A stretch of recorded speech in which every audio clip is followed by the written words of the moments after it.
কুম্ভ রাশির মানুষরা একেবারে পাগল টাইপের হয়। এরা মানুষের উপকার করে এবং তার পরিবর্তে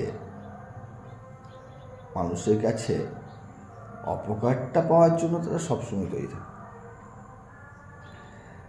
এরা মানুষকে ভালো বোঝাতে যায়, ভালো করতে যায় মানুষের, আর সেটাই তাদের জীবনের সবচেয়ে বড় খারাপ হয়ে নেমে আসে। তাই কুম্ভ রাশির যারা জাতক জাতিকারা আছেন, আপনারা তো ভগবানের কাছে আশীর্বাদ নিয়েই আছেন। আপনাদের জীবনে যে কোনো সমস্যা নেমে আসুক, তার সমাধান বা সামনের থেকে লড়ার মতন ক্ষমতা তো ঈশ্বর আপনাদেরকে দিয়েই রেখেছে। তাই যেমন খ্যাপা আছেন তেমনই থাকুন, ঈশ্বর আপনাদেরকে সঠিক রাস্তা ঠিক দেখিয়ে দেবে। তাই যারা কুম্ভ রাশির জাতক জাতিকা আছেন, অবশ্যই আমাকে কমেন্ট করে হর হর মহাদেব বলতে একদম ভুলবেন না।